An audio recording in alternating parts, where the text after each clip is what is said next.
wabarakatuh. Perkenalkan, nama saya Zidan Farhandi dari kelompok 7.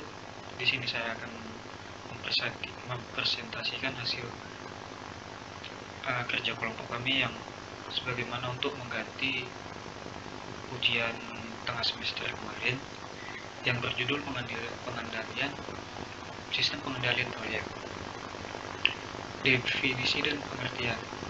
Pengendalian merupakan salah satu fungsi dari manajemen proyek yang bertujuan agar pekerjaan dapat berjalan mencapai sasaran tanpa banyak penyimpangan. Yang kedua, pengendalian proyek adalah suatu usaha sistematis untuk di sini dibagi menjadi 5. Yang pertama, menentukan standar yang sesuai dengan sasaran perencanaan. Yang kedua, merancang sistem informasi. Yang ketiga, membandingkan pelaksanaan dengan standar. Yang keempat, menganalisis kemungkinan adanya penyimpangan antara pelaksana. Dan yang kelima, mengambil tindakan pembetulan yang diperlukan agar sumber daya digunakan secara efektif dan efisien dalam rangka mencapai suatu sasaran. Kinerja proyek dibagi menjadi 2. Ini kinerja proyek merupakan bagaimana cara kerja suatu proyek dengan membandingkan hasil kerja nyata dengan perkiraan cara kerja pada kontrak kerja yang disepakati oleh pihak owner dan kontrak pelaksana. Yang kedua, dapat terjadi bahwa dalam laporan suatu kegiatan proyek berlangsung secara cepat dari jadwal bagaimana yang diharapkan, akan tetapi ternyata biaya yang dikeluarkan melebihi anggaran. Bila tidak segera dilaksanakan tindakan pengendalian, maka dapat mengakibatkan proyek tidak dapat diselesaikan secara keseluruhan karena kekurangan dana. Nah, perancangan dan pengendalian.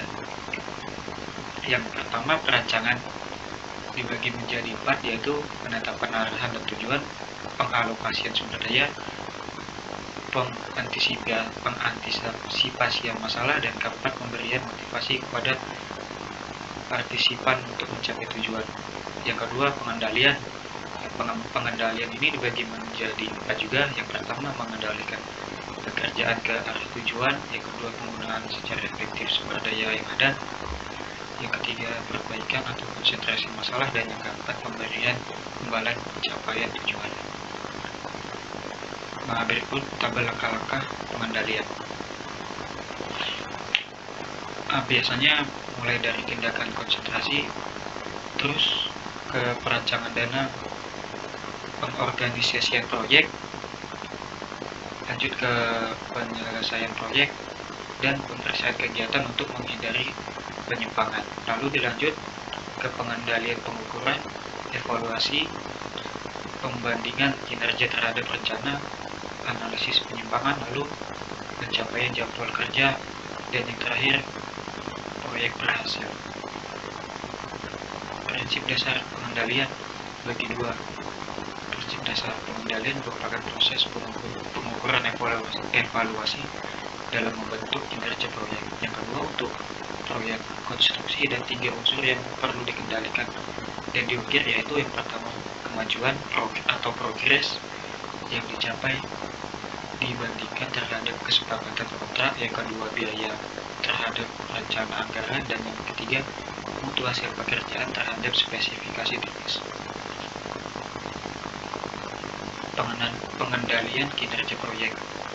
Proses pengendalian kinerja dalam pelaksanaan proyek konstruksi secara umum terbagi menjadi 3 langkah pokok, yaitu yang 1, menetapkan standar kerja.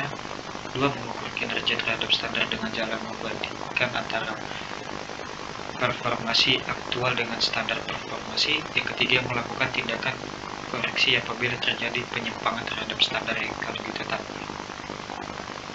Berikut faktor penghambat proses pengendalian. 1. Definisi proyek. Definisi proyek dibagi menjadi 3. Yang pertama, definisi proyek yang dimaksud ialah keadaan proyek itu sendiri atau gambaran proyek yang dibuat perencanaan.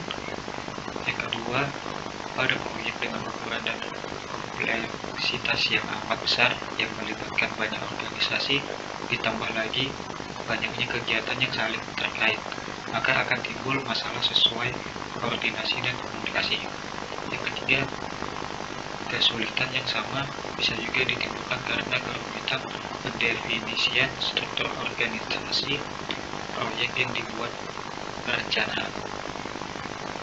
faktor penghambat proses pengendalian. Yang kedua, faktor tenaga kerja.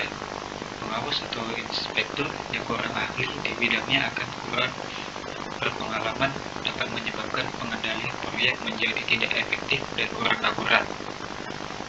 Yang ketiga, faktor sistem pengendalian dibagi dua. Satu, penerapan sistem informasi dan pengawasan yang terlalu formal dengan mengabaikan hubungan kemanusiaan akan timbul melakukan dan keterpaksaan.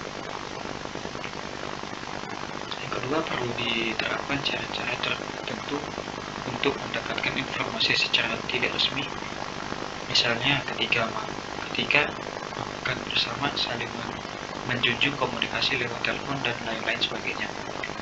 Untuk mendukung proses pengendaliannya, mutu suatu pengendalian kinerja tidak terlepas dari mutu informasi yang diperoleh. Yang keempat, jika informasi yang diperoleh pengawas di lapangan dapat mewakili kondisi yang sebenarnya, maka solusi yang diambil akan lebih tepat sasaran. Faktor pendukung proses pengendalian dibagi menjadi tiga. Yang pertama, ketepatan waktu. Yang kedua, akses antar tingkat. Dan yang ketiga, perbandingan data terhadap informasi. Yang keempat, data dan informasi yang dapat dipercaya. Dan yang kelima, objektivitas data. Pengolahan sumber daya dibagi menjadi tiga.